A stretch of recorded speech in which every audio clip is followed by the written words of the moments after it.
Chapter 16. The moon was shining high in the sky as Arthur and his retinue were on their way back to Mousson. His mind was busy, focused on what he had just learned. The Redrak people are about to unite, and the man or men behind that are making a preemptive strike at Swabia by fracturing their unity before they announce their arrival. Smart. But if anything, that only heightened the sense of severity of the situation that lay before him. Now, instead of Swabia breaking apart and enduring one war, it is merely a prelude to what may be a greater, more destructive war. And as they made their travel, he became more and more convinced of what he must do. He must wage political war against the highborn of Western Swabia in order to avoid a military war with the lords of the Eastern Province. That is the only way he can save the kingdom and maintain some sense of power before the incoming Redrak Empire arrives at the world stage. And if that is the case, where will the Shadowrunners go? Will they continue operating as an independent, neutral organization? Or will the call of a possible new golden age compel them to swear fealty to this new nation? Or worse, have they always sworn allegiance to the Redrak people and were merely operating at ensuring their safety?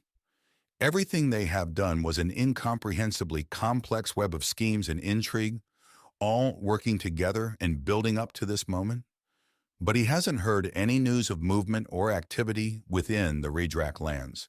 The settlements and forts scattered across the great stretch of land into the Athel's Platter Sea continue to live their days on their own, each lord within a fort, ruling their own petty kingdoms. In fact, now that he spent more time on it, the dream is not a way of seeing what is going on presently, but in fact is merely a window into what could happen. And as Artir hit that thought, he chastised himself for it. Just because Ayanwald was dreaming of a war between Hamel and Redrak doesn't mean that the Redraks mean to invade. Is it possible that one of the lords under his watch will commit an egregious insult or act against the Redrak people, proving to be the final act that spurns them to action? Arthur has no other choice. At this moment, nothing is happening of note within the old Empire lands. The Shadowrunners still operate independently, pursuing the exchange of information for some unknown end. Information that he desperately needs. "Let's make camp," Archer ordered, reining in his equus. "I'd rather not deal with men who will drop because they didn't get their sleep." "Will there do?" "Yes, that'll work, my lord." The captain of his retinue nodded. "I'll send word at once." Once the order was given and spread amongst the retinue, it took a relatively short amount of time for camp to be made. Tents erected, the equis leashed to sturdy trees. Arthur took a moment to gaze at the scenery around camp, allowing himself a moment of peace before returning to the hell that awaits him. As he moved to make for bed, he spotted something amongst the foliage. Flowers. Deciding to extend his moment of peace, he made his way over to the dense group and picked one. Giving it an appreciative smell, the scent made him realize. Winter flower. He never knew what they looked like, but their smell is very notable. A scent that makes you feel as though winter has arrived, a sense of cold and chill within your nose. He remembered what Jacques told him. Arthur could set this flower alight and gain an audience with a Shadowrunner. It's midnight after all, and he does have a method or two of burning the flower. And knowing how evasive those particular Redraks are, he's sure that dodging his entire retinue would be rather trivial for them. Arthur decided to contact them. He can't assume that he has the luxury of time on his side. The faster he knows what's truly going on, the faster he can move to diffuse the escalating situation. Returning to his personal tent, Arthur opened the cage to the hanging lantern and carefully pulled out the wax candle.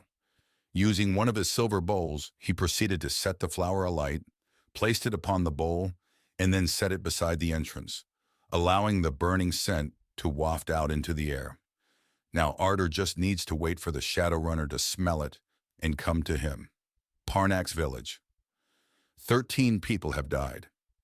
Brastus didn't last long after the Ormal arrow hit his back, and although Urn saw it happen before him, he could only hope that Lascidius's suffering was quick. Only he, Derek, and Demonax survived that encounter. Demonax was the luckiest of the three. He got out before the Ormal chased him. Urn somehow didn't interest that big savage, getting away with only a gash across his eye. The Legion surgeon told him there's a chance that he may not regain use of that eye, and Derek got the worst of it. The Ormal stabbed him right in the gut. Jörn could only watch as Derek fought with everything he had to keep that blade in him, to the point that Jörn heard sickening pops in his limbs, signaling their defeat. Now all he could do was stare silently at the funeral procession. Too many pyres have been erected. Too many good souls sent from this world. It all further inflamed the hatred he held towards the Melfolk. Hatred for their cruelty, their senseless attacks upon his people and other Dracs. It made him question why this world is the way it was. As his eyes drifted, he once again saw the burning bodies of Vala's parents. As he did, his own hatred reached a peak he never saw before. To think that they weren't even given a day or two to mourn the loss of their son before they were murdered by the Ormal. Their other children now afraid and lost. Something has to change. This world needs to change. The Empire needs to come back, provide a wall of safety to the Redrak people once more, letting them know peace again. Derek is the key. Feeling determination fill his body as he made that realization, he looked back to where the Legion's camp was.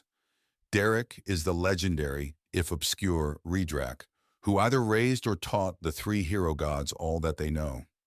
Even when they believed he was dead, they always looked up to him.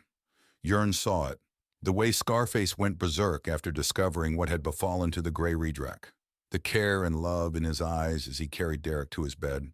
Sven and Abed too must possess the same feelings towards Derek. And if they do, they'll listen to Derek. He is the one who will unite all of Redrak kind. If not by himself, then with the aid of the three hero gods. Skaffin's indomitable strength of arms. Sven's elusive shadow that can never be stopped. And Abed's unending brilliance and discovery. Jörn doesn't know what he can provide. But if he looks at this very moment, he knows what he can do. He just needs to give Derek that push to become the hero that will change this world for the better. So long as he forges an empire that will finally force the Melfolk to make pause before bringing ruin to the Dracs, Jörn will be more than happy. Now with a life goal, Jörn gave his condolences to those left behind and made his way to the Legion camp. The soldiers know who he is, as well as remembering that he's spoken with their commander, so they didn't stop him. Jörn passed by the surgeon triage, seeing several of the Legionnaires still recovering from the wounds they've sustained from the day's battle. He finally found the command tent of Scarface himself. Taking in a deep breath, preparing himself for the most important conversation of the world, he strode in. Scarface was next to the bed on the ground. Just like a Redrak, he had offered his protection during the night, an arm wrapped around Derek, who was resting against his chest. "Forgive my intrusion, sir, but I feel we must speak," Jörn began, making sure to sound polite. "Specifically with Derek. In the morning, we're just about to sleep." Scarface scowled. "I apologize, sir, but I don't think it can wait." Jörn continued. "It's all right, man," Derek said as he patted Scarface's arm, his voice and expression showing he nearly drifted to sleep. "What's up?" Jörn took in another breath to quell down his tension. "I don't know who you've been or what your life was like before that witch found you. I know what you've told me was a half-truth, but that's not the point. This is the world we live in, Derek. Unless you're a Mel, every possible danger presents itself to us, and will do so forcefully. Am I correct in believing that you think this needs to change?" Derek was silent for a few moments before he nodded. "Yeah, not liking this place one bit, to be honest." "So why let it continue like this?" Jörn continued, slowly approaching Derek opposite of Scarface. "You have a very real power to begin such a change. Scarface himself is a formidable man on his own. But imagine what you can accomplish if you can find Sven and Abed. With all three hero gods, you can change this world."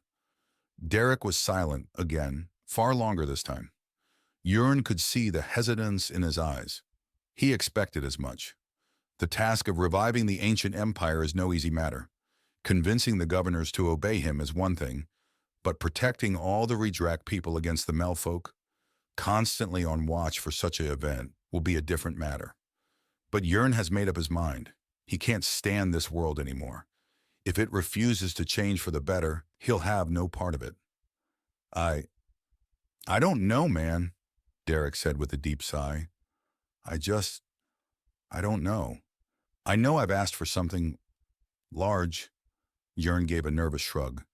But I wouldn't have done so if I didn't think you can do it. And don't. Enough, Scarface interrupted, scowling more intensely. You've said your piece and practically stole his night. Get out of here, we'll discuss it. But, sir, Jörn protested. I said get out, Scarface warned in a growling tone. Or am I going to have to make you? Jörn stammered for a moment before he gave a defeated sigh and shook his head.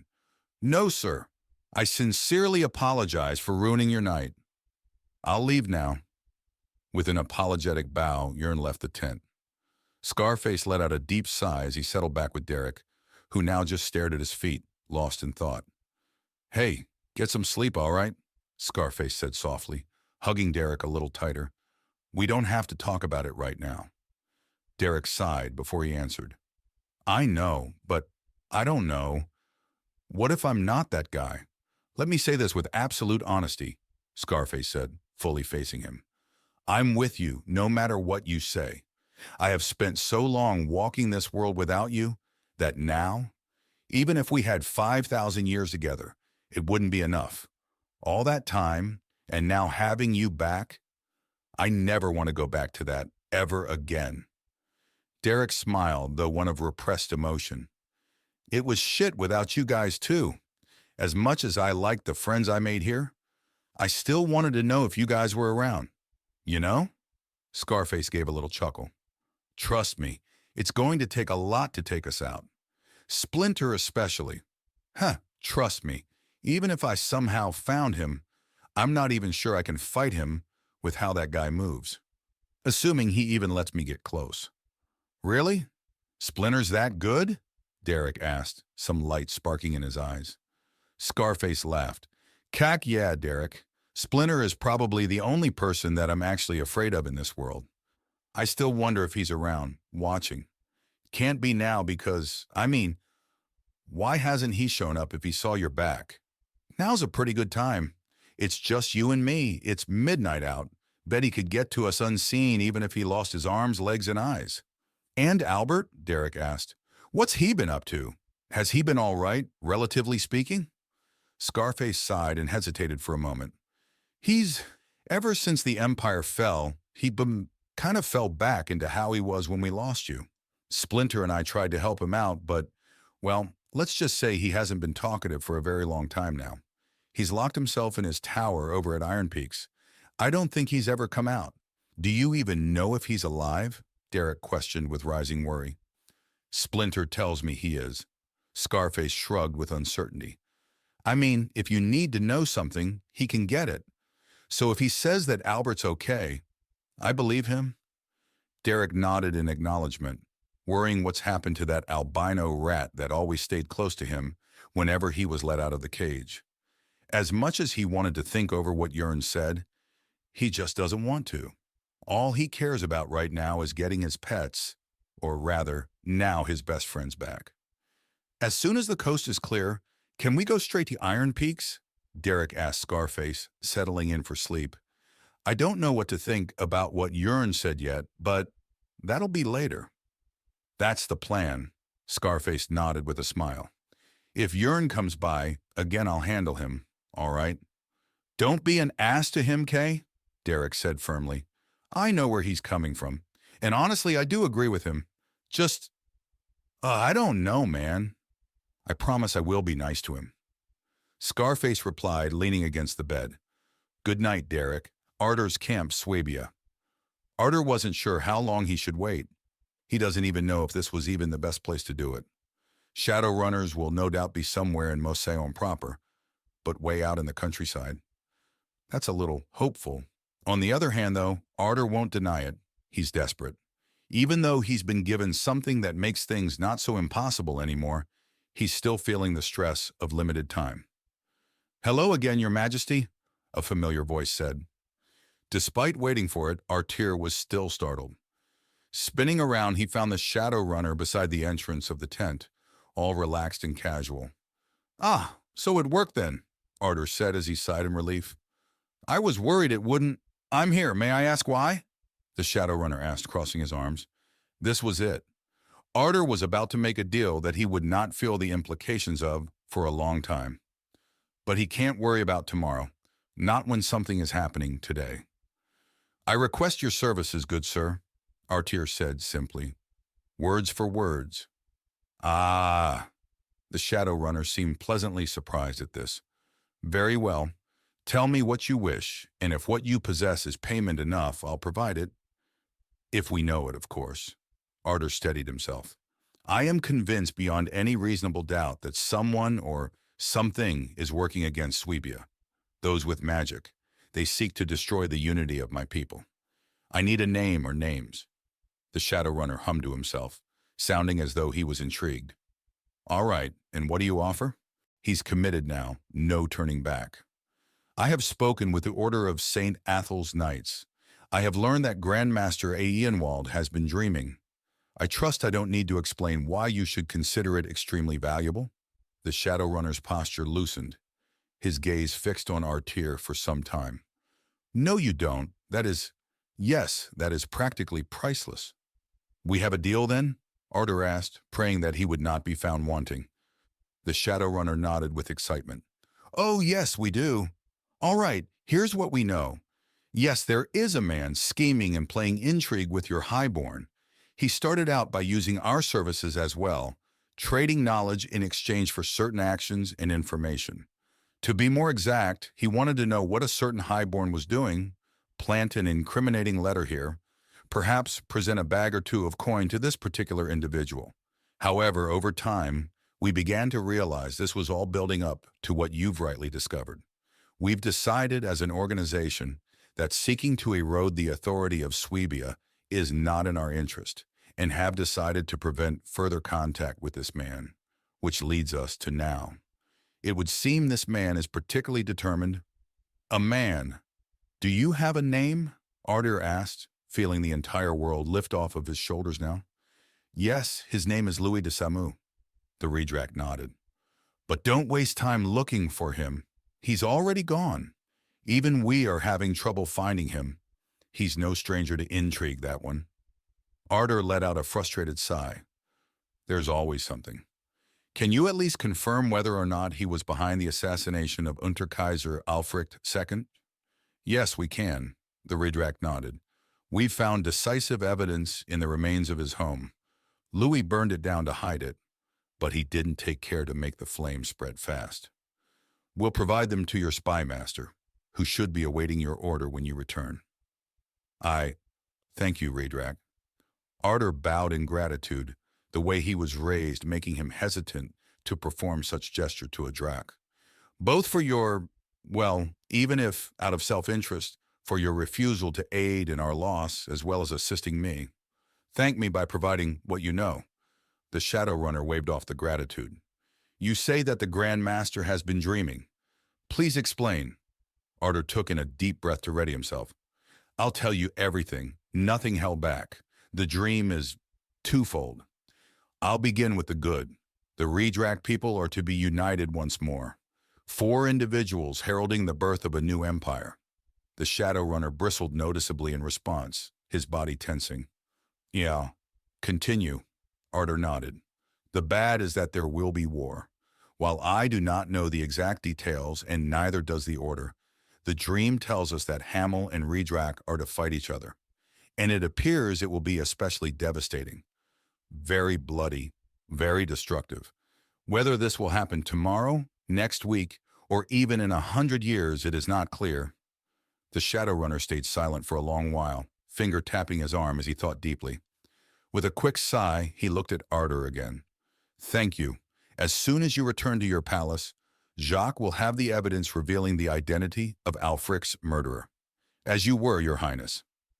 Artyr was taken aback by the Redrak's knowledge of his spymaster's name, but he thought better than to press, and as he stood there, the Shadowrunner fluidly exited the tent, no sound being made whatsoever. Artyr knew that, even if he were to go out and look, that Redrak will be long gone, invisible. But now, Artyr isn't sure if this will help. The name he was given, it is very Western in sound. If the younger Alfred learns that it was a Western highborn who orchestrated the murder of his father, would that necessarily make things even better? He's already bore witness to what the Woodrock constructed, a victim of rampant intrigue amongst the highborn. No, it's how he will use this information that will decide. Ardor promised he would find justice, and now he has it, and that is only the first of his daring crusade to preserve the kingdom. For a very long time, Ardor will not know peace. Parnax Village. Sunrise. "Good morning," Scarface said warmly to Derek. Derek yawned and let himself have a nice big stretch. He still feels absolutely tired, but definitely better than last night. "Good morning. What's the plan for today?" "Any ideas?" Scarface shrugged, proceeding to put on his armor. Derek looked at him in confusion. What I meant was, what kind of army stuff do you need to do today?" "It's just guarding and patrolling the village." Scarface shrugged again, securing the straps for his cuirass. "Unless something happens, I'm not really needed." "Is that so?" Derek asked in lighthearted suspicion. "Yes, it is," he replied firmly. "The men and women under me, they're grown adults. They can figure it out. I'm not here to hold their hand on simple matters such as protecting a village." All right, I hear you," Derek said, slowly sitting up. "Well, want to get breakfast?" "Sure thing. Almost done here," Scarface nodded, now working on getting the rest of his armor on. After several moments, he was now decked out in a suit of armor, made with layers of strips of steel over each part of the body, allowing each one to be removed and worn independently of the other. After getting Derek into his grip, much to his minor protest, they both exited the tent, seeing the sunny scenery of a village surviving an attack. Much of the Legion is already at work, some keeping watch at various angles, some assisting with reconstruction, and others just waiting until their rotation arrives. "I got a feeling you'd rather not have what we got." Scarface chuckled some, seeing a group of his men eating a bowl of porridge. "Want me to bring you over to Jern's place?" "That bad?" Derek couldn't help but grin a little bit. "I don't know what Prummel food is like, so I'm just assuming everything is worse in comparison." Scarface shrugged some. "Shit, can't remember the last time I had a burger." Derek muttered, reminding him of what he used to eat. Well, I needed better food in me anyways. "Yeah, let's head to the estate. And, if Jern gets pissy, you said you'll handle him, right?" "Cock, yeah, I will." Scarface nodded. "Not just going to sit there and let anyone pound you over. Remember that?" "I will." Derek laughed a little. When they set off, Derek spotted something over at the camp's edge. "Hey, Scarface, is that a bike over there?" "What?" Scarface looked to where Derek was pointing, unsure of what he meant. "Are you talking about the gliders? The ones with the wheels?" "Yeah, the gliders," Derek confirmed, staring at the practically all wooden bikes. "Shit, you guys actually have those?" "Nice. They're core of our cavalry forces," Scarface explained, his voice having a touch of pride. "The Melfolk on the other side of the Devil's Spine use these four-legged creatures called equis. Why waste time and manpower both training them as well as maintaining them when you can use the gliders? Which honestly work far better." "Equis, okay, I think I know what you're talking about," Derek said after figuring out what he meant. "But, wait, if you're using them for combat, the training to keep balance must be hell, right?" "Not if you use magic," Scarface replied with a grin. "Simply put a focus on them, and, with just the most basic of magic use, you can not only move yourself as fast, if not faster, than with legs and maintain your balance. And guess who came up with that?" "No way," Derek exclaimed. "Albert?" Scarface nodded with the widest grin he had. "As soon as we found a few Pramel ruins, Albert just kept coming up with more and more ideas, especially if he could blend magic with it. He even had really out there ideas just before, well, we lost the Empire. I don't know if he even remembers them now, if he even thinks about research or something in his tower." "That reminds me," Derek said when he realized something. "How did you know it was me? If I were you, I'd be looking for a human, or a Pramel."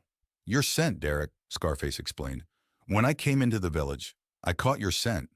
Even after 1,000 years, I never forgot. When that hit me, I just knew. Granted, I didn't expect you to be, well, like us, but all that matters is that it's you. Shit. Well, if it's not too much trouble, Derek muttered, starting to grow awkward. But since, I've never been a redrac before, can you show me how you guys, well, work? Of course. Scarface smiled with a nod. Now then, let's get breakfast. I'm getting real hungry now. Unknown location. This is quite unexpected. The group leader commented after Derdus explained what the Hamel King told him. Yes, the Night Lord will most likely want to hear this himself. What must I do then? Derdus asked. See that door? The leader pointed towards a regular common wooden door. Just walk through it. No further explanation needed. I see, Derdus said hesitantly. He's heard many rumors amongst the fellow members of the Shadowrunners about those doors. They seem ordinary and unassuming at first, but the truth is that they serve as some gateway to the Night Lord's realm itself. Nobody talks about what's in there, but he won't resist. What Artir told him is definitely of such importance that the Night Lord will want to hear it. Gathering his courage, Derdus stood to his feet and then approached the door. Already something feels off. Despite his willingness to enter, something about the door is touching his mind, making him hesitant, like a heavy fog around oneself.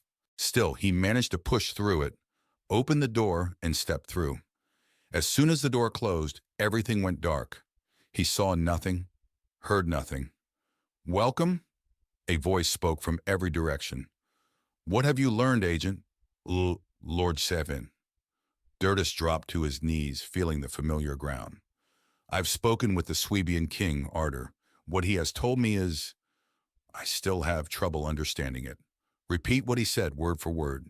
Sven directed, his voice now solely from Derdus's left. Derdus did so, perfectly recounting what Artir told him, the dream and what it foretold. Why Artir sought such information. After he finished, it was silent, for an unbearable amount of time in such a void. Oh, Lord? Derdus asked with a nearly trembling voice, wondering if he's left trapped in this void. You've done well, Agent, Sifin replied after some time. Apologies, I was making connections. There's merit to what Artir has told you.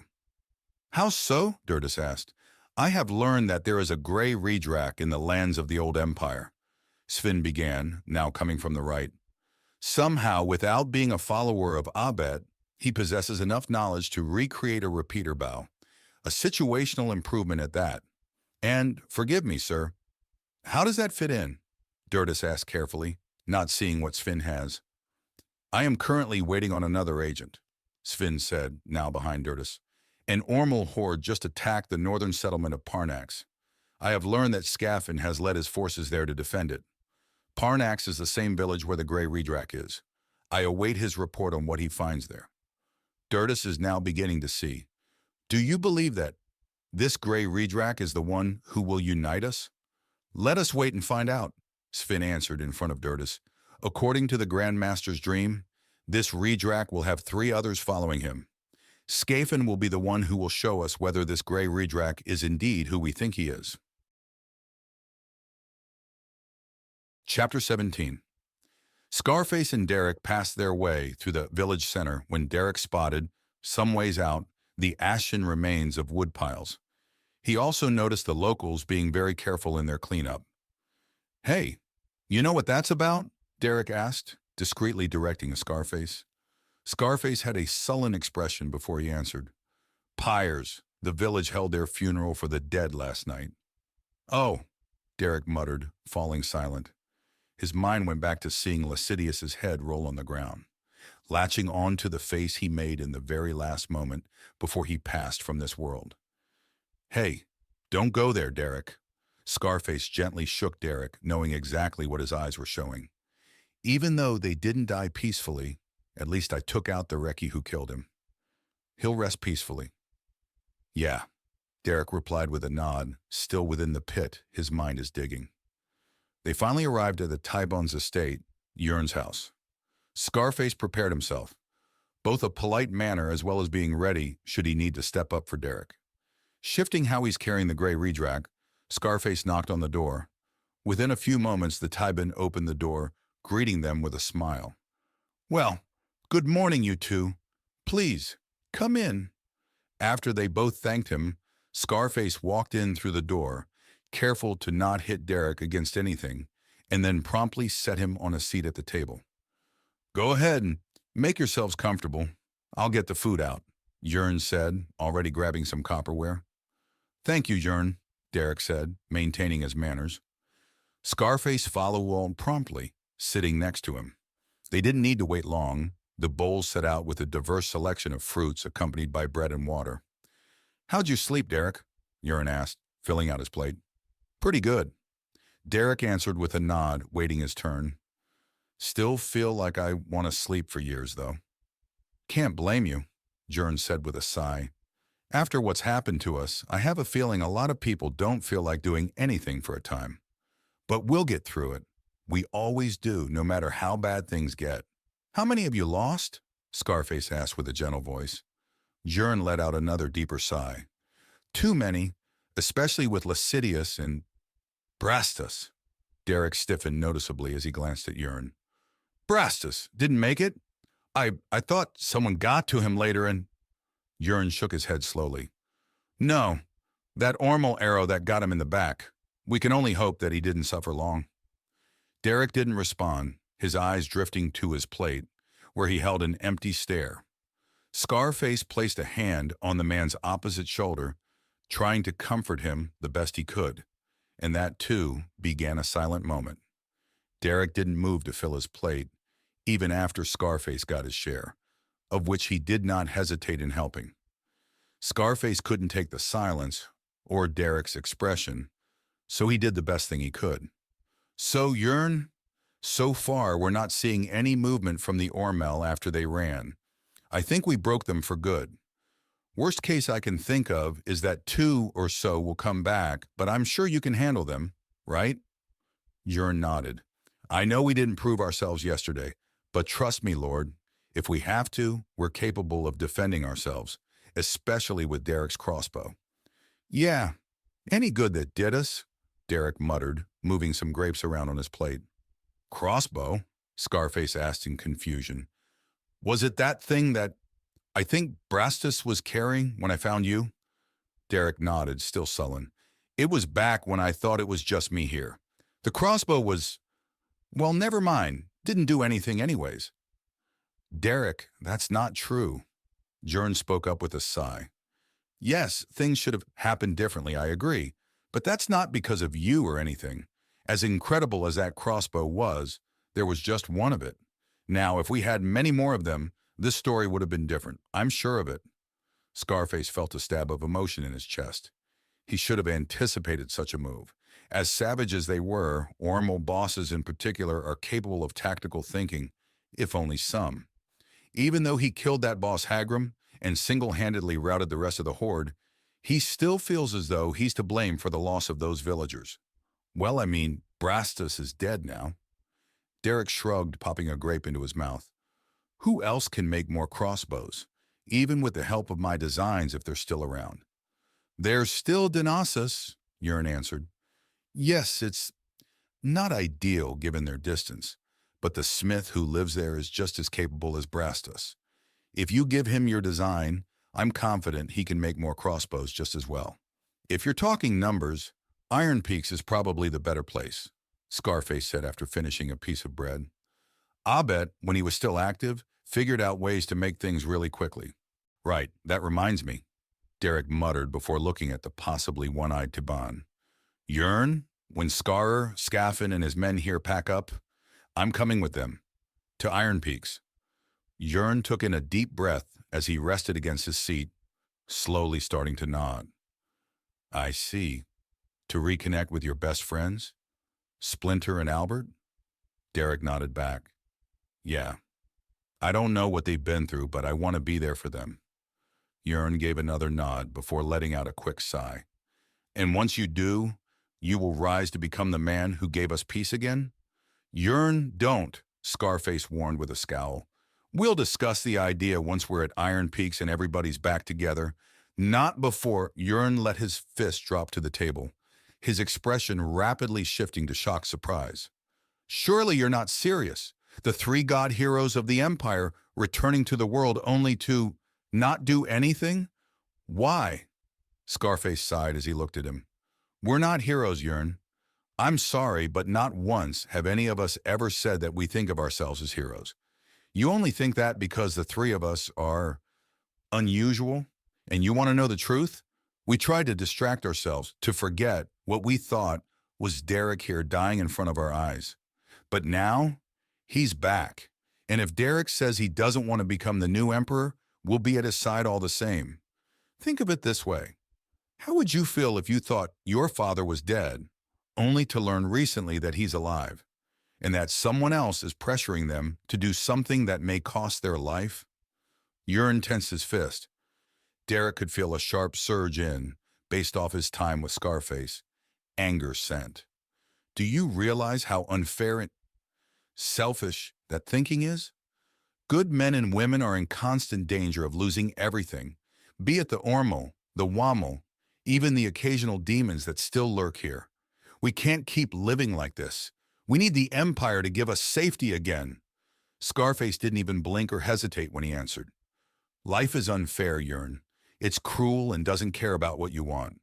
All you can hope for is being able to make your own piece of paradise out of it, or be lucky enough that someone else is making it feel less cruel. All I can promise is that we'll think about it and talk over it. But whatever decision we come to, that's that. Jörn cast his glance over to Derek, who had been silently eating the entire time, isolating himself from the conversation. And what about you, Derek? You've been quiet. What do you think? If he wants to talk, he'll talk, Taban. Scarface scowled more fiercely. But right now, I got a pretty good feeling that he just wants to get to Iron Peaks as fast as possible. With respect, Lord Scarface, I've asked for his thoughts, not yours, Jörn answered with a glare. Or is Derek already taking to a lordly manner by letting others speak for him to the plebeians? The fuck do you want me to say here, man? Derek exclaimed before Scarface could reply. I got no fucking idea right now. You're asking me to use my best friends as a way to create an entire country with me as its head, and you sprung that on me after I thought I was actually going to die. Scarface already fucking told you, once we're at Iron Peaks and we've had time to catch up, the four of us will start discussing it. Jörn sighed. Then let me clarify. You don't want to be a ruler? That's fine. All I'm asking is that you give us the chance to regain our lost glory, our pride. Let someone else become emperor, if that's what you want. All I'm truly asking for is to take advantage of what you have at your disposal. Don't you even realize what you have? You already have the greatest warrior and commander of our people, and you stand to gain our greatest spy and scholar as well.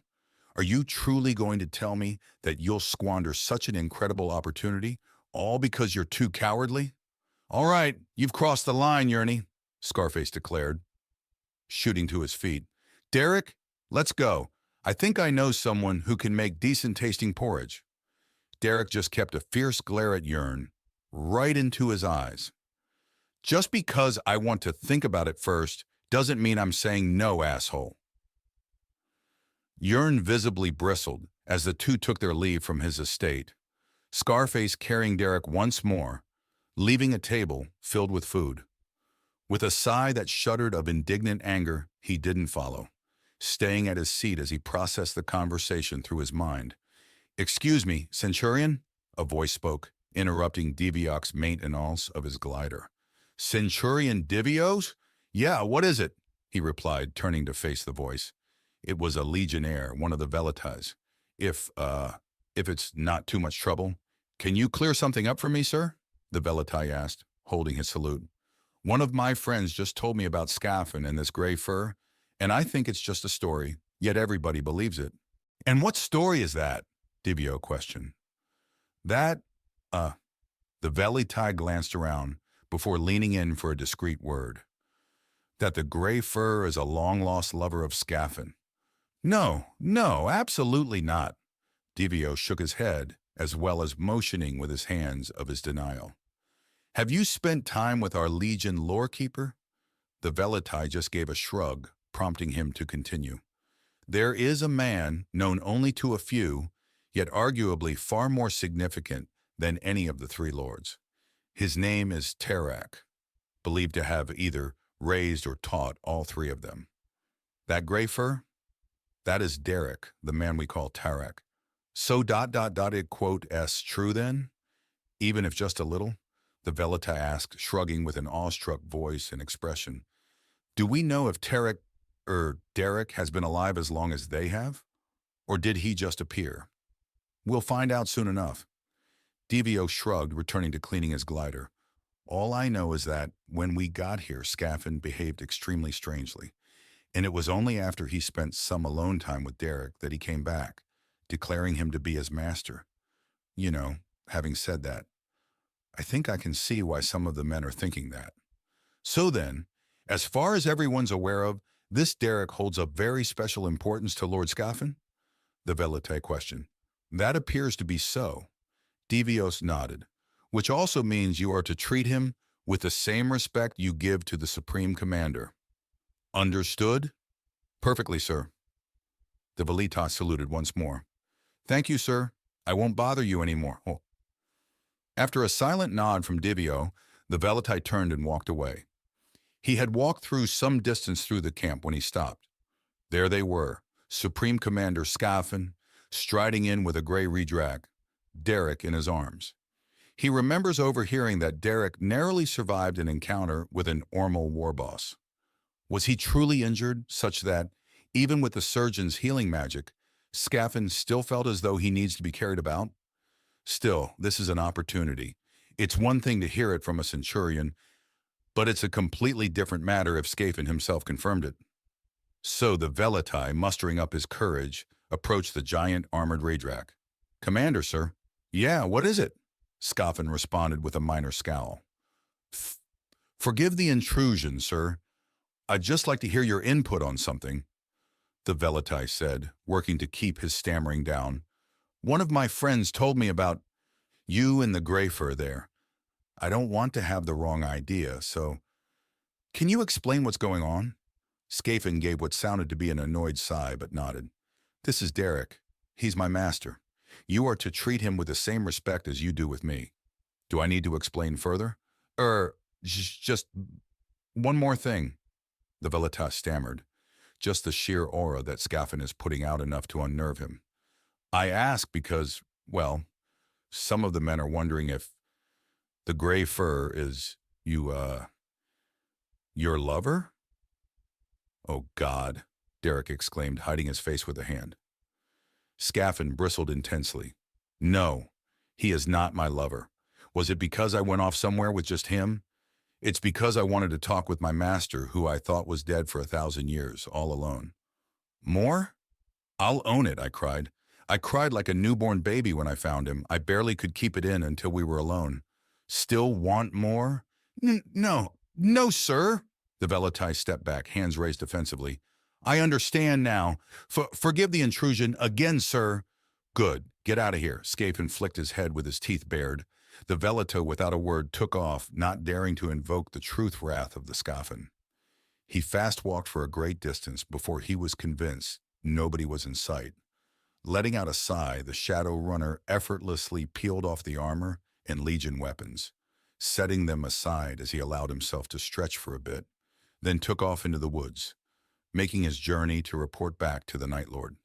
Kriegsberg, Eastern Swabia, Teutonland. The doors to the main throne room were opened. Walking in was Alfric III, beside him his Wudrak companion, Genner. As they got deeper in, the Unterkaiser spotted his Chancellor, Klaus, arms crosses, and with a minor glare at him. Let me do the talking, all right? Alfric said to Genor, slightly leaning towards him. I'll be at your side. Genor replied with a nod. Putting on a friendly face, Alfric greeted Klaus warmly, once they were within conversation distance. The obviously displeased Chancellor not responding, only maintaining his pose and glare. Alfric continued to try and diffuse the tension with his charming smile. Yet the Teuton Hamel was having none of it. Alfric finally gave up with a sigh. All right, let me have it. Pardon me, sire, Klaus replied, calm voice contrasting his expression. I'm simply finding the words that aren't brash and abrasive towards you. I don't think he's happy, Genor whispered. Alfric nodded. All right, here's my best attempt. Klaus sighed before he began. My lord, what you have done was extremely rash and hasty. While I do understand how you feel about the treatment of Drakfolk within the West, if you had just come to me, I would have helped you draw up a far better, less hostile method of announcing your intentions. Now, though, I can only hope that you realize and understand the, for lack of a better word, the absolute Scheissesturm you've unleashed.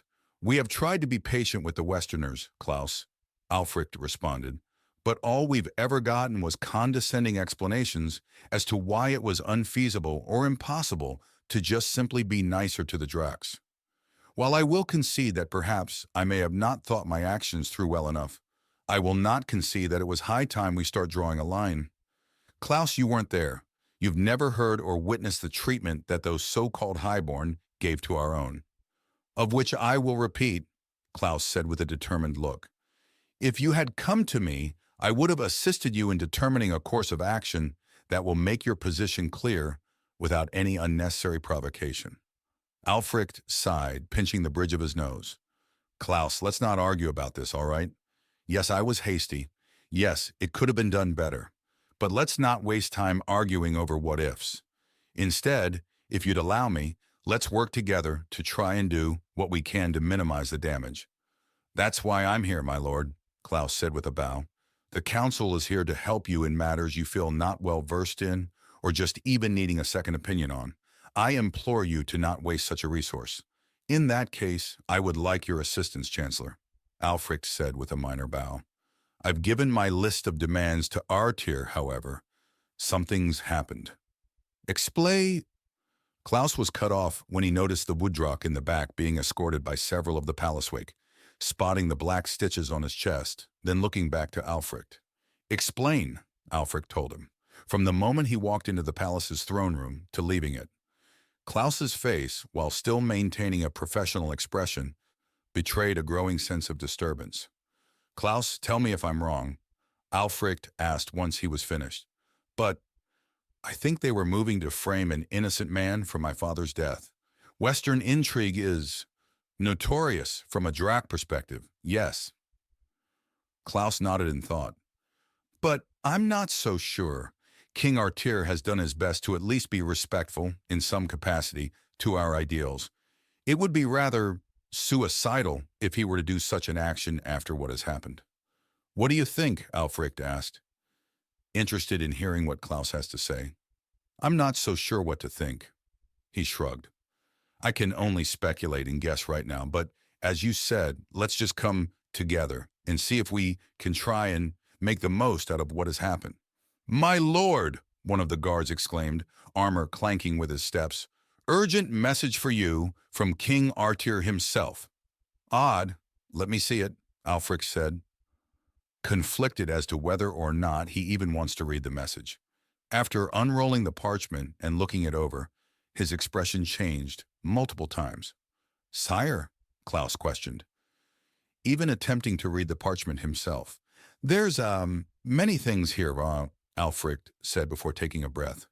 First, he's discovered the identity of my father's killer, Louis de Samu. Unfortunately, he's already run. But this next part has my attention.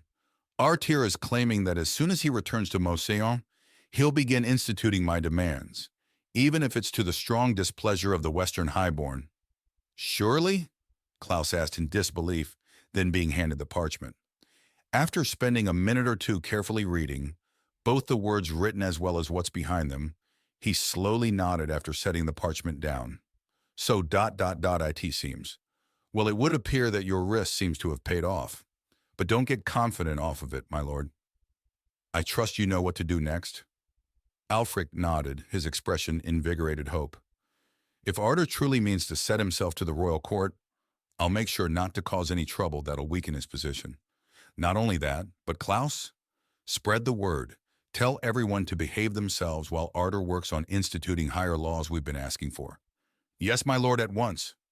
Klaus bowed before immediately setting for his office to begin drafting the messages. Engisinor, Alfric faced his companion, now somewhat worried. I'm going to have to make a troubling request. I think I know what you're about to say. Gnor sighed. You want me to halt the raids on those Wamel prison caravans, correct? We need to do everything we can to give this a chance. Alfric nodded grimly, setting his hands on the Wudrak's shoulders. I'm not expecting those Westerners to obey them anytime soon, but if they do indeed become official decree, that'll give us far more strength to provide aid to the Dracs.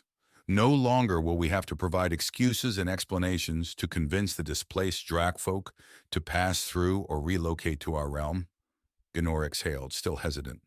After several moments, he looked at his Hamel companion in the eye and smiled. All right, I trust you, Alfric. It's going to take a lot of convincing, but I can do it. Just be ready to do so, Alfric said with a smile of his own. If Artur pulls through and gets us something, it'll only advance his position if we respond with a favorable reaction. Finally ending the Wamel raids is a step. All right, I'll wait for your word then. Gnor nodded and then gave a single pat to Alfric's arm. Things are finally looking up, Cham? He nodded, a grin forming on his face. And all it took was to barge into his home, shove some paper in his face, and then make subtle hints about going to war. Still, though, I do hope that Artur will extend such effort into at least doing something about who used that poor man for their intrigue. I'll talk to him, see what I can learn, Gnor said, already making his way to where the tortured Wudrak was sent, somewhere in the western lands of the old Redrak Empire. So how'd you find the scary face anyways? Tora asked, fresh slosha resting on his shoulder. Research, my friend, the Hamel mage replied. Lots and lots of research. Was that? Tora shrugged. The mage just sighed. Tora decided not to press the question. Coming out of the woods, they found a new path, laid down by the old Redrak Empire, and proceeded to walk upon it.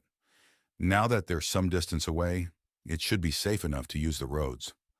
So where exactly is the place the scary face is at? Tora spoke up after some time. Is it a camp? Some tall greenies or what? The general idea is that it is at the base of the westernmost point of Athel's shield, the mage answered, glancing over at the distant mountains. So basically, we keep walking until those high rocks there start to disappear. Then we look around near the feet of them. Ah, right, got ya.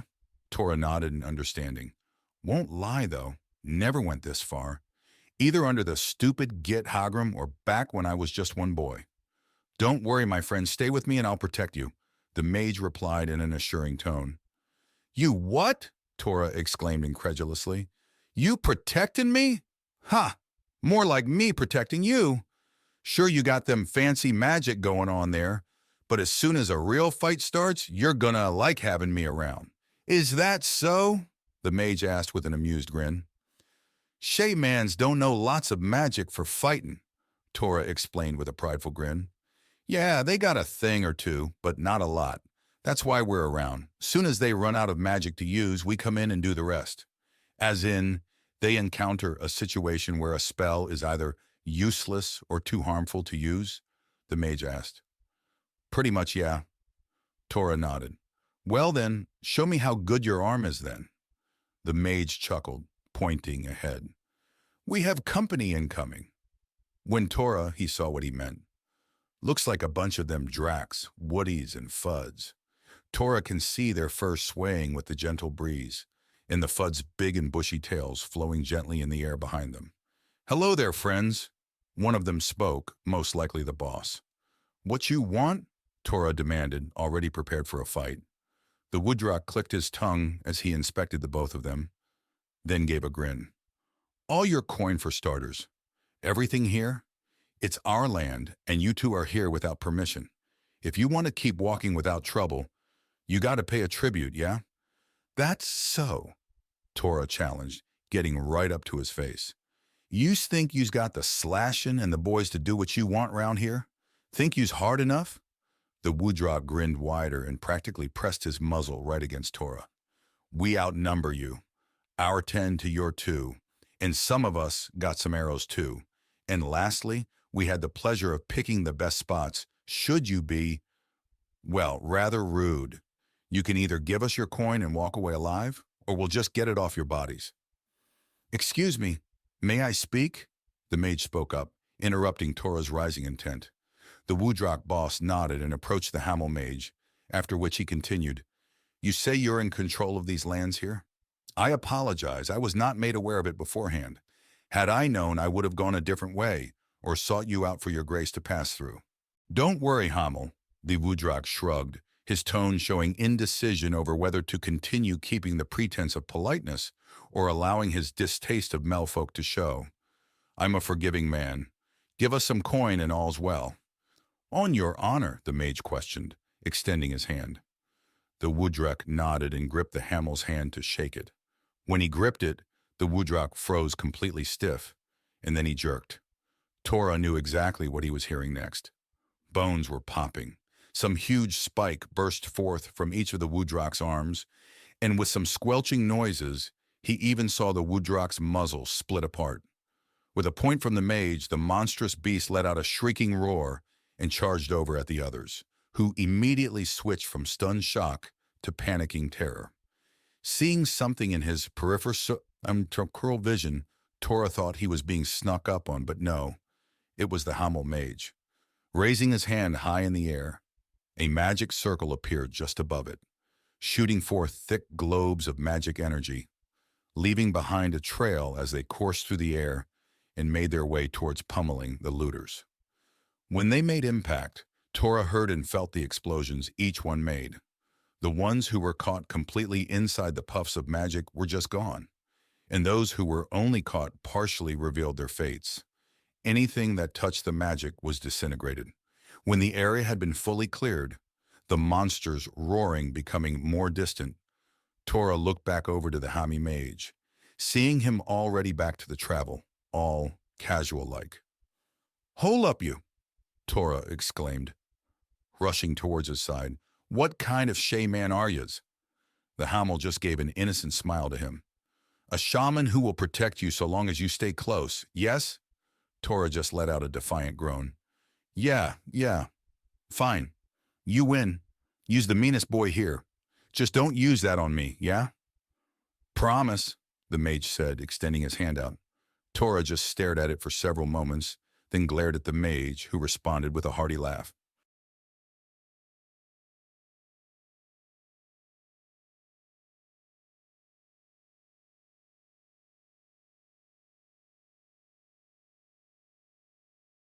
Chapter 18. The sun had reached midday when the Shadowrunner returned to the sanctuary. Nestled deep into the woods, the entrance was carefully concealed. Only those who memorized the surroundings would know where it was. Gripping the tree, the Shadowrunner lifted himself some and then started to push his legs underneath one of the visible roots. Carefully climbing downwards, it was a small tunnel that soon deposited him into the sanctuary proper. Balls of light, emanating light, illuminated the pathway. Following the tunnel, he gently pressed open the door and entered the main chamber. There, the group leader was already seated in the main area of the chamber, having himself a relaxing meal. Welcome back, Agent, the leader greeted casually. The Night Lord is most eager to hear from you. I trust that you bring good word. I believe so, yes, the agent nodded. The most difficult part of the job was getting used to all of that armor. Even a simple walk took effort. As I said, the Night Lord is waiting. The leader responded after setting down a fine glass of elixir. The door is ready. The agent nodded again and made his way over to the unseeming door. Taking in a breath, he passed through, entering a black void. No matter how hard he focused, nothing was apparent. He couldn't make out walls, a floor, nothing, and there was no sound at all. Even the sanctuary had some kind of ambient noise. I've been waiting, a voice stated, coming from everywhere. It's him, the Night Lord's Finn. What do you have? The agent took some time to formulate the words before he spoke. While it was rather quick, I am very certain in what I've learned. I had the fortunate luck of encountering Scaffin himself. He has made it very clear that the gray fur, Derek, is his master. Anything else? Sven demanded, his voice now speaking to the agent's front. Anything at all? Details? Clarifying information? Anything? He has said something very interesting. The agent spoke, surprised at the Night Lord's forwardness. After Scoffin said that Derek was his master, he went further and revealed that he believed Derek was dead for 1,000 years, and that he cried like a newly born child when he found the gray fur. Whoever this Derek is, Scoffin thinks very highly of him. Is that enough, sir? Silence. Not even the sound of breathing. The agent started to worry. While he's not surprised at the level of depth Sven has gone to mask any kind of information that can be gleaned, he still can't help but wonder that he failed the elusive Lord of the Night. Sir? The agent spoke after he couldn't wait any longer. Still silence. He waited as long as he could, but the deafening silence, the absence of anything, it could challenge the greatest of those who follow the Shadowrunner. You did well, Sven replied after an incomprehensible amount of time. Return to your group leader for any further assignments. Thank you, sir. The agent bowed, or at least he felt he did, and then the shadows retreated some, allowing enough light to allow him to exit the room. As soon as the door was shut, that the room was empty once more, Sven pulled the shadows back to him, allowing light to flow freely once more. And when he did, Sven squatted down, clutching at his chest as he breathed heavily and shakily. Splinter is convinced now. If anyone can prove if Derek truly is still alive, somehow it would be either Scarface or Albert. And from what he heard, as well as how he remembered his dear brother, Scarface truly has found Derek again, his master. Fighting his emotions back down to his core and letting out a huff, Splinter drew his black hood back over his face and looked to his own personal exit back into the world. The sun was at its highest point, which meant that there was very high visibility and very few shadows to hide in. And yet, for the first time, Splinter isn't sure if he could wait. Parnax's village.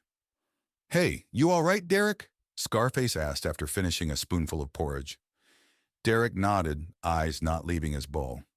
Yeah, I'll be fine. Scarface sighed and let his spoon rest in the bowl. Look, I fully meant what I said earlier. Whatever you decide to do, we'll be right with you, no questions asked. We won't judge you or doubt your decisions. We just, I'll say this, if all four of us left the ether together, I strongly doubt we'd be in this position. I wouldn't have been this feared and powerful soldier and commander. Splinter wouldn't have become the most terrifying sneak in the world. And Albert wouldn't be an incredible man of learning. We would all just be ourselves, you know?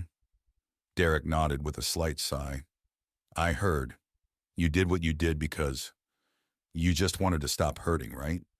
You'd do anything if it made you forget, even for a second, yeah? Scarface nodded and then wrapped Derek into his arms, holding him intimately. When I saw that Ormal stabbing you, I just snapped. Saw only red, but it made me realize this. If we lost you a second time, that's it. It would have killed us, killed me. I just can't, Derek. Me and the others, we don't want to lose you. We love you, Derek, and we always will. Derek let a grateful smile form on his face, gripping Scarface's arm and then resting on him. I love you guys too. Every second I was here, I wished you were around. Hoped that you were out there somewhere. All of you, and I'm sorry I wasn't here for you when I was needed. Stop that, Derek. Scarface sighed with a slight scowl, now looking at him. You've got nothing to apologize for, so stop doing that. You really want to say sorry? Apologize for nearly scaring me to death by letting that Ormal almost kill you. Hey, I got poisoned by a Wamel, remember? Derek replied with a chuckle. What was I going to do? Just give a fucking weak-ass slap or something? You should have kept running, is what? Scarface growled. Seriously, do you have any idea how scared I was? I thought I saw you dying, the exact same caking day that I found you. Yeah, I should have. Derek nodded, falling silent. Just when I saw Lascivious, Stop, Scarface interrupted with a nudge. I'm sorry, I should have remembered that. Well, you didn't exactly get used to people dying for as long as I have. No, it's my fault. I promised I would protect you, and I didn't. I just gave you to someone else and thought that would do. I mean, you got an army to command, dude. Derek shrugged with a little confusion. Not only that, but a village to defend. I don't blame you at all. The scarred Redrax sighed and looked away for a moment. Yeah, well, I do. Derek wanted to say something in response, but nothing came out. As a result, they returned to their breakfast, eating silently. So, what's Iron Peaks like? Derek asked after some time. A great city to the far south of us. Scarface explained. It's located on an island that's extremely close to the mainland. The only thing that separates it from the world is one wide bridge. But it's the city itself that's the best part. Because of the bridge being the only access, and with no other invaders ever reaching the island, it's grown very large. Every place here is just a little house in comparison. Shit, that big? Derek questioned, feeling rather excited to see the place now. Scarface grinned widely, definitely of pride. Oh yeah, very big. I honestly think it's the only place left that can truly bring you back to what the Empire was like. You're making me want to see it more and more, dude. Derek chuckled some. So what? Just one more day and we're calling it good here? Scarface shrugged after giving a quick glance around. Maybe. I'm kind of debating whether we should leave today. If the reports keep saying there's no Ormal around, we just might. Commander Scaphin, sir. One of the Legionnaires spoke. Him and another were flanking Demonax, who was holding Derek's crossbow in his hand. Village messenger wants to speak with Derek. It's fine, Derek said to Scarface before he could answer. After the large Redrac gave his permission, Derek looked to Demonax and said, Glad to see you're all right, man. What's up? Demonax looked confused for a moment. The sky? Derek let out a sigh. I meant, what brings you here? Demonax slowly approached and then carefully set the crossbow on the table, worried about how the soldiers would react.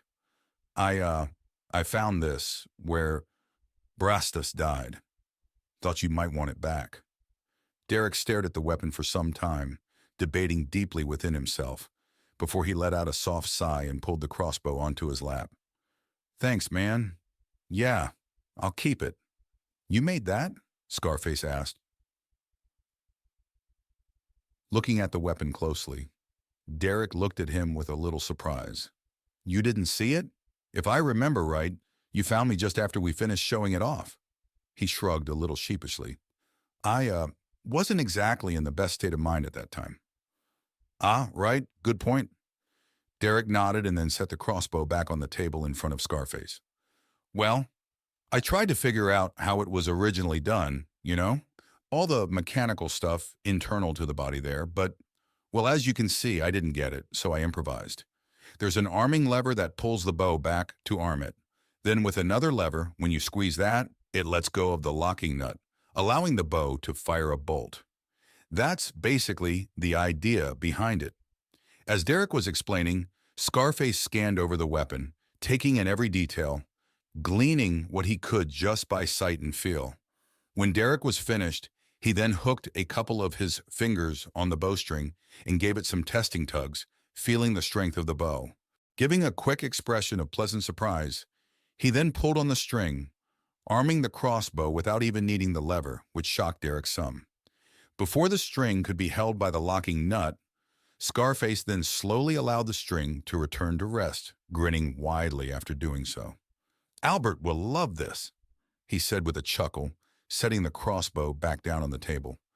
As proud as he is of what we had, he's always on the lookout for any improvements. Pretty sure he won't like this thing not having a storage box to load in arrows on its own, but I think that'll be countered by just how powerful this thing feels. I'm actually afraid to go up against this thing. As you should, man. That thing can pierce armor like it's butter, Derek said with a little prideful grin, but it rapidly went away, his expression darkening. Still, didn't do shit. Didn't even take down a single Ormal when we needed it to. I saw that arrow sticking out of him when I got to you, Scarface began sighing. Shoulders aren't the best place for kill shots. That just makes it hard for them to use whatever arm was connected. If Brastus made that shot square in the chest, I guarantee you that'll at least stop the Ormal in his tracks. Hey, Derek, Demonax spoke up, leaning over the table some. Don't blame yourself, all right? You did what you could. It's better than nothing. Yeah, I get it. Lascivious and Brastus should have lived, but sometimes it just doesn't work out. Sometimes doing something just means that a bad thing won't get any worse. What I mean is, imagine if you and the others didn't convince me to go ahead and find Scaphan. How bad will that have gotten if Scaphan never knew what happened? Don't make me think about it. Scarface scowled. I know, I hear you, just... Derek trailed off with a sigh. I don't know, man. Ever since that witch got me ... IT quote S, always something happening. I didn't get even one day to myself, to try and adjust. Something always happens that demands my attention. That's all I want right now. Just one fucking day to not worry about anything. I understand, Derek. Demonax nodded. And look, don't take what Jern's been saying personally, all right? I know that. He could have handled it better, but it's coming from a good place. He's just sick and tired of living in a world where being a redrak is very dangerous. Derek gave a suspicious look towards him. And how would you know? That is what we talked about? Demonax let out a sigh. After finding the crossbow, Jern talked to me. He's asked me to try and convince you into building a better world. Are you? Derek asked, maintaining his look. Demings shook his head.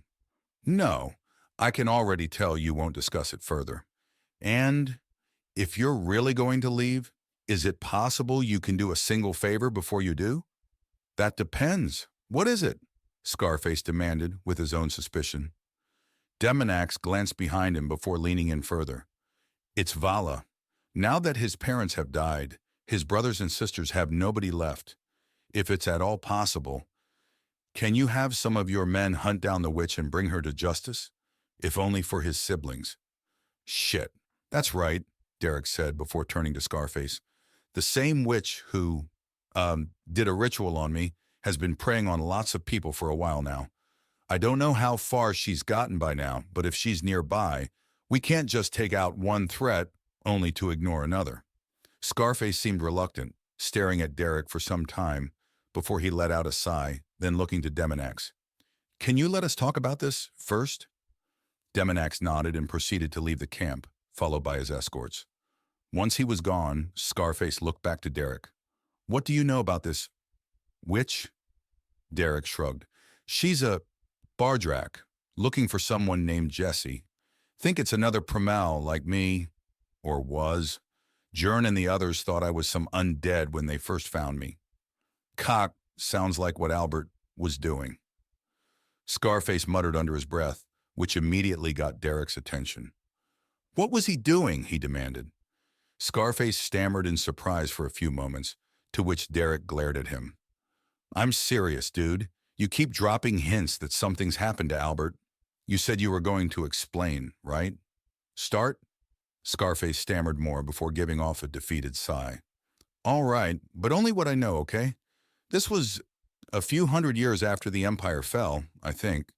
I was in Iron Peaks overseeing training for some new recruits when Albert's tower exploded.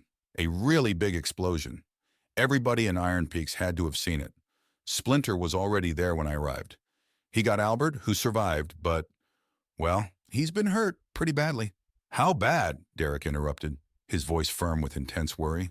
Scarface hesitated some before he answered. A good part of his face was burned, and he lost an arm as well.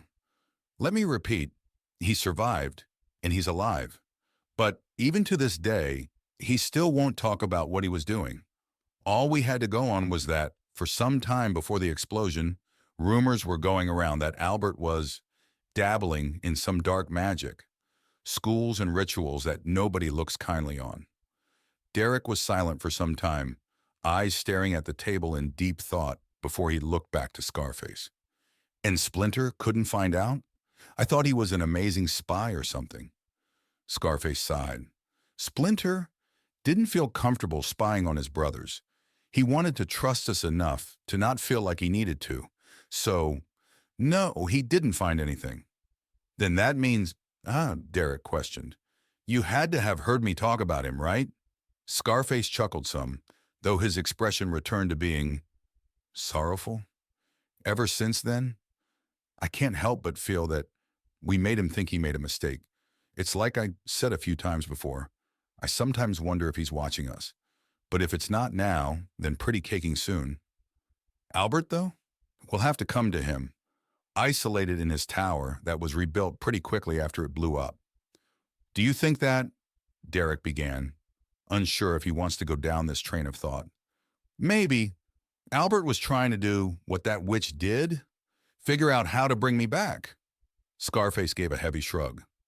Only Albert can tell us, and, well, he hasn't been talking for a while now. Derek let out his own sigh, letting a fist drop on the table. God damn it! Now I want to get to Iron Peaks as fast as possible now. I want to be there for him, get him out of that pit he's in. Don't worry, we'll be there for him, Scarface assured him, gripping his shoulder. Until then, the witch business. I don't know how to approach that. What do you mean? Derek questioned with surprise. Scarface just looked at him with a reluctant expression. Derek quickly figured out what was holding him back. Him. Scarface, relax, man. I got your entire legion around me, Derek said with an encouraging smile. It's just one person compared to a huge fucking horde. I'm pretty sure I'll be fine. You won't be, Scarface said firmly, shaking his head. I trusted you with some of my men, and you almost died because of it. Wherever you are, that's where I'll be, always. Derek wanted to protest, but nothing came out. He figured out why. It was his own fear. As long as Scarface, his faithful friend, now a legendary soldier, is with him, Derek will feel safe. But the idea of him going somewhere else, even for a little bit, that caused fear enough to choke him. And inside, a war raged in him. He wanted to help this village, give back to what they've done for him. But he'll be useless the way he is, still recovering from the non-stop injuries he got since arriving to this world. First the Wamel poison making him go through, basically, tetanus, and now barely surviving, getting stabbed in the gut by a huge hulking orc. And as he thought more about it, there's one more thing that he just can't deny. He wants to stay by Scarface. His mere presence is what lets him feel normal and safe. Derek can't help but feel he's realizing he has psychological damage. Or maybe not. That's the kind of thing experts are for. Shit, are there even psychologists in this world? Do they even know the concepts that were around back when humans, or primal, were still walking about? Derek finally sighed, resting his chin onto his hands. Just ... IT just won't feel right just leaving this place when there's something we can do. Derek, I hear you, I really do, Scarface began, scooching closer to him. But I won't apologize for what I'll say. Your safety is my #1 priority here. If keeping you safe means letting others stay in danger, so be it. I already got a taste of how it'd feel if I lost you again. I will do anything and everything to never let that become reality. Even if it means abandoning these people? Derek asked incredulously. Scarface did not even hesitate or look away. Yes. Derek was conflicted. On the one hand, he's grateful to have someone who is willing to go so far for him. On the other hand, though, it's someone who will go that far. He never had friends growing up. In all the shows, books, and games that he enjoyed, every time he saw such a dynamic, he can't help but feel a little envious. Probably a sign that he was starved for such attention. But now that he has experienced it, he's not so sure anymore, especially if it means other people will be negatively impacted by it. And the fact that he's feeling a high from such a sentiment only makes him feel guilty. Why not your men? Derek asked after some time. Surely you have a few squads or companies or whatever to spare? Yeah, I've thought of that. Scarface nodded. That's the best option, honestly. Once we're done with food, I'll see what we got and go from there. All right, sounds good.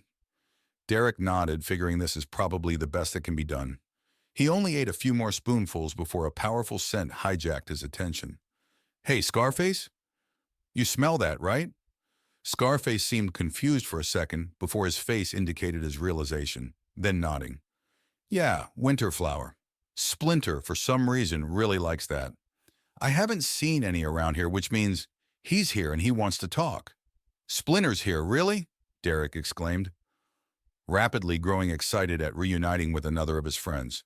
Why doesn't he just come to us? Scarface shrugged. Ask him. Apparently only Albert and I have talked to him personally.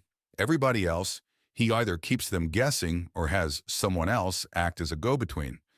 Come on, let's follow the scent. I know what he's doing. After Scarface picked up Derek for another walk, they proceeded to follow the scent of the winterflower. Derek expected the scent to grow stronger as they got closer to the source, but it stayed relatively static. Whenever Scarface was going the wrong way, it did weaken the scent, but it never grew stronger when they stayed on the right path.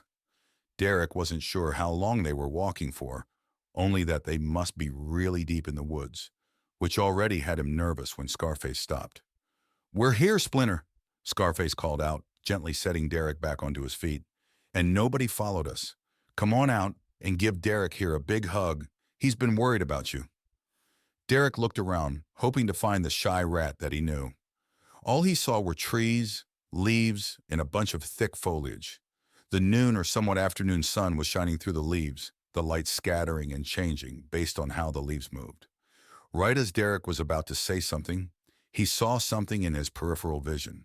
When he looked, he felt his body freeze. It was a redrak, definitely, clothed in a cloak that reached to his feet and a hood that covered his face, all black. The redrak slowly, maybe nervously, revealed himself, slowly approaching the duo. "Splinter, trust me, it's really him," Scarface assured him with a soft voice. "He's got his scent, the same one in the ether, and when we were growing up with him." Letting go of Scarface, Derek fought through his perceived exhaustion and slowly approached Splinter, who still wasn't sure what to do. Scarface kept close just in case, but Derek made his way over to the hesitant redrak, then extending his arm outward. "Go on, smell me," Derek said. "That's how Scarface found me, and since I was never born a redrak, I'm just trusting that my scent really did stay the same." Splinter took several moments before he finally approached Derek, his hands trembling somewhat. When they were close, Splinter removed his hood, his motions showing his intense hesitation, revealing his jet-black fur. After pausing, Splinter brought his face to Derek's arm and sniffed, getting his scent. He paused, froze even.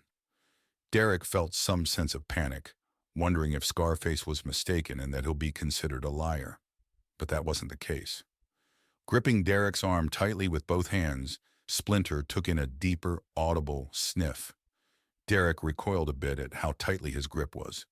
Thanks to the silence of the forest, Derek started to hear Splinter struggling to keep himself composed, his emotions bursting through periodically, only to be forcefully kept down. Derek could see the shine of tears near his eyes. He started to reach out to try and comfort the struggling redrak when he suddenly pulled Derek hard into him, squeezing him with incredible embrace, slowly starting to sob in relief. And just as he did with Scarface, Derek too couldn't hold it in, though it was much less intense this time. Just a silent cry as he returned the embrace, giving into the emotion. I'm so sorry, sir," Splinter stammered, struggling to keep his emotions under control. "You've got nothing to apologize for, dude," Derek replied in a soothing, steady voice, rubbing his back. "If anything, I'm the one who's sorry. I wasn't here when you guys needed me. The entire 1,000 years you were here." I tried," Splinter continued, clutching at Derek's back. I tried so hard to keep us together, but we still drifted apart." "What are you talking about?" Derek asked in confusion, gently moving Splinter so they could make eye contact. Splinter sniffled for some time before he could speak. "Ever since you fell off that bridge, we didn't know what to do. Scarface beat up anything that moved. Albert was just a statue. I tried so hard, but we still came apart." I don't understand," Derek said, still at a loss, then looking to Scarface. "Do you know what he means?" He sighed. "Things were bad right after we went through that, gate. Splinter tried to keep us together like you did. But when we found the Empire, we all sort of clicked into what you know now. And over time, all the work and what's happened over the years, Well, I guess Splinter felt as though he was losing us too, I think. Derek sighed and then embraced Splinter once more, who was still struggling to keep himself controlled. Hey, I'm here now. The family's coming back together, okay? I don't know what we'll do or what the coming days will throw at us, but as soon as we get to Iron Peaks and I talk to Albert, whatever happens, we'll face it together. Yeah? Splinter gave some shuddering breaths before he aggressively wiped his tears away and nodded. Yeah, yes, sir. As long as you're here, Derek, we'll do it. Together. Hey, we're all alone here, Splinter, Derek said with a soft smile, and it's just us three. You don't need to put on a strong face. Scarface broke immediately when we got to a private spot. I cried too. He's right, Scarface affirmed with a nod, though he scratched the back of his neck. But don't go around sharing that, even with your shadow runners, yeah? Rather not deal with a reaction I'll get. I'll be fine, Derek, Splinter said firmly, though with a crack in his voice. I'm happy you're alive. Really cocking happy, believe me. Come on, man, we're all alone here, Derek stated, gesturing with his arms as he looked around. We won't tell anyone if that's what you're worried about, or think any less of you. Splinter tensed up, not responding. He's definitely reaching his limit now, fighting so hard to keep it down for some reason. After several moments, he finally spoke. Scarface, please, leave. Splinter, come on. Derek gave a groaning sigh. It's all right, Derek. Scarface interjected with a faint smile, then looking to Splinter. You know where to find me, yeah? Splinter nodded, shoulders rocking and his arms tensed and twitching. Good. You're the only one I trust to keep him safe if I'm not around, Scarface said with a sigh, making his way back. Take however long you need. Derek watched Scarface walk away, feeling his sense of safety go with him. Yet when he faced back to Splinter, it came back. Even though he hasn't experienced how Splinter fights, or saved his life, something deep down told him that he was just as safe as if he was with Scarface alone. It was sometime after he faded from view that Splinter finally stopped fighting, practically pouncing onto Derek, which caused him to fall into his back, and finally releasing all the emotions that the Night Lord had fought hard to keep down. Derek could only hold him in his arms and comfort him, all other feeling melting away at just how happy he felt that he's reunited with two of his former pets, now turned incredible people of an often spoke-about country. All that's left is Albert now, and Derek couldn't help but dread at what that'll entail. From all of the clues he picked up, Albert was the one who was hit the hardest at his perceived death, and almost killing himself with some kind of experiment that, at least rumored to be, involved dark magic. All the more reason to get to Iron Peaks as fast as possible. A Demel town, far east of Swabia. Has Stogren gotten any better? Bingham asked while casting a glance at the inn that the troubled Demel was staying at. Nah, he's still on about this Eastern Hamel riding in on flying beasts that'll burn everything down. Bourne sighed as he shook his head, taking a swig from his tankard. If anything, he's getting worse.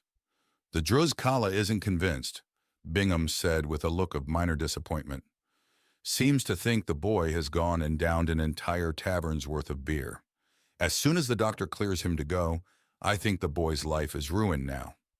Does he have no clan? Boren asked in surprise. Where are they? Are they not going to help him? No word yet, Bingham shrugged. But thankfully, the Corzanir isn't busy these days, so we should hear back any time now. Still, though, Stogran seems pretty convinced at what he's saying, Boren said, looking back at the inn again. Surely it can't hurt to at least check if he's telling the truth, yeah? If there is an army of Mels and, Dracs burning things, we should look for a great big fire, aye? But he also said they were from the east, Bingham reminded. That could only mean he's talking about that celestial empire. That's a very long ways away. Who knows how far you'll have to go, if there even is such an army. Still, couldn't hurt, right? Bourne shrugged, then leaned over to look behind Bingham. Hey, something's going on out there. Bingham immediately turned around, seeing a large crowd of other Demel rushing past the window towards something unseen. One look at each other, and they already got up from their seats, deciding to investigate.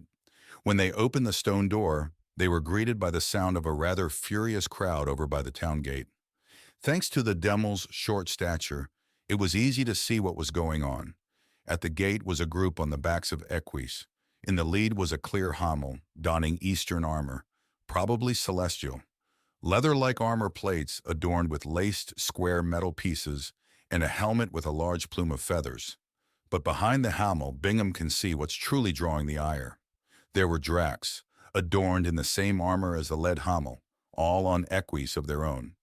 Even a Sadrak was there, its long and tubular lower body somehow staying coiled in a special saddle. "Oi, what's going on here?" Borin asked one of the random people. "Who are these people?" "Not celestial, that much we know," the man replied with a shrug. "Says he's a messenger for some Hamel calling himself Genghis Khan. He's demanding our unswearing obedience to this man, or else we'll invite his wrath." "I don't think I've ever heard of this man," Bingham commented after some moment of thought. "Has he explained who he is?" "Only that the Khan is the last surviving Promul in the world," the man explained, sounding skeptical, "and that he's here to bring their glory back, starting by uniting the world under his leadership." "Sounds more like an Amel than a Promul to me," Borin said with slight sarcasm. "Oh, out of the way, lads, they're coming this way." The two Demel, as well as the others, immediately moved aside, the equis stomping, thundering by as they passed through. The Hamel does not look pleased at all, and now that he was closer, Bingham couldn't help but admire the design of the armor. It's just as he heard. Leather was used as a base, where small, squarish pieces of metal are then laced together to form a tight layer that still allowed flexibility. He's not sure about the whole plumed helmet part, though, and he couldn't help but give a sneer as the Dracs passed by, disgusted at their inflated sense of self-worth. He felt even more disgusted when they glanced at him, passing by as if he was just dirt to them. The Celestial Empire was foreign, through and through. Like those Hamel in the eastern lands of Swabia, they too hold a wildly inflated feeling towards the Dracs. All he knows is that they are given equal protection and rights under their emperor. Waste of good fur and labor, as far as he knows. "So that's it, then?" Borin asked in confusion, watching the Easterners fade from view down the street. "They demanded we bend our knee, someone said no, and they moved on?" "Looks like it," Bingham nodded, though now he can't help but feel a sense of dread building up as soon as he remembered Stogren.